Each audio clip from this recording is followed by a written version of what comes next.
यहाँ एक कहानी है जिसमें नायक हीरो भयानक कठिनाइयां सहता है, लेकिन किसी भी हाल में अपनी ईमानदारी नहीं छोड़ता। किसान धर्मराज और अकाल की अग्नि।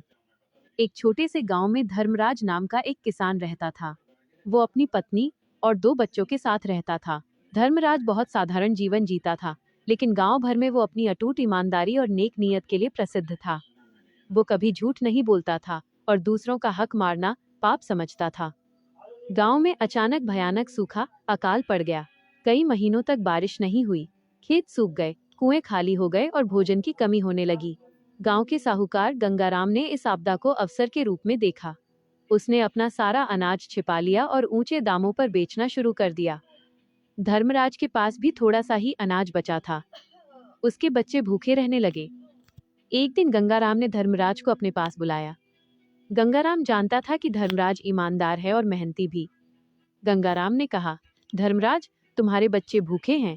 मैं तुम्हें ढेर सारा अनाज और पैसा दूंगा, बस तुम्हें एक छोटा सा काम करना होगा। धर्मराज ने उत्सुकता से पूछा, क्या काम है साहूकार जी? गंगाराम ने आंखों में कपट भरकर कहा, आज रात तुम्हें सरकारी गोदाम से चुपचाप कुछ अनाज मेरे घर पहुंचाना है। मैं रात में किसी को देखने नहीं दूंगा। कोई नहीं जानेगा कि तुमने चोरी की है। इस सूखे में थोड़ी सी बेईमानी चल जाती है। धर्मराज के सामने ये एक बहुत बड़ी परीक्षा थी। एक और उसके भूखे बच्चों का चेहरा था, जो उसे बेईमानी करने के लिए प्रेरित कर रहा था, और दूसरी ओर उसकी वर्षों की कमाई हुई ईमानदारी थी। धर्मराज ने गहरी सांस ली। उसने दृढ़ता से साहूकार को देखा और कहा, साहूकार जी, मेरे बच्चे भूखे जरूर हैं, पर मैं चोर बनकर उन्हें भोजन नहीं करा सकता। मेरा शरीर भले ही भूख से टूट जाए, पर मेरी आत्मा और मेरा धर्म नहीं टूटेगा।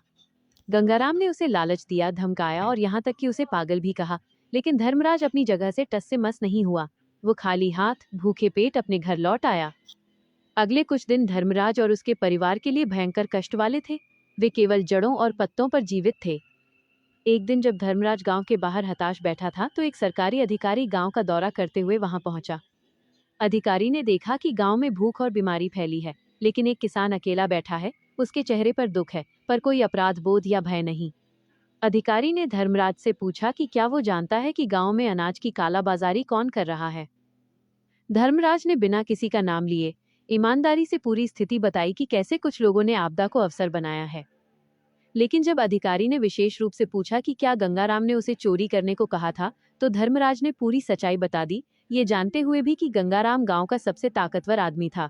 अधिकारी, जो पहले से ही साहूकार गंगाराम पर संदेह कर रहा था, धर्मराज की बेबाक और स्पष्ट गवाही से बहुत प्रभावित हुआ। उसने तुरंत जांच शुरू की और गंगाराम के छिपाए हुए अनाज के भंडार का पता लगा लिया। गंगाराम को गिरफ्तार किया गया। सरकारी गोदामों को खोल दिया गया और धर्मराज की गवाही के कारण गांव के हर भूखे परिवार को अनाज मिला। जब गांव में शांति और भोजन वापस आया, तो अधिकारी ने धर्मराज को सबके सामने बुलाया। उसने कहा, धर्मराज ने अपने परिवार की जान बचाने के लिए भी अपनी ईमानदारी नहीं छोड़ी। जब पूरा गांव मुश्किल में था, तो इन्होंने कठिनाई सही पर अपना धर्म नहीं छोड़ा। यह व्यक्ति न केवल ईमानदार है, बल्कि सच्चा नायक है। धर्मराज को गांव का मुखिया बनाया गया और उन्हें उनकी ईमानदारी के लिए सरकारी सहायता और पुरस्कार मिला।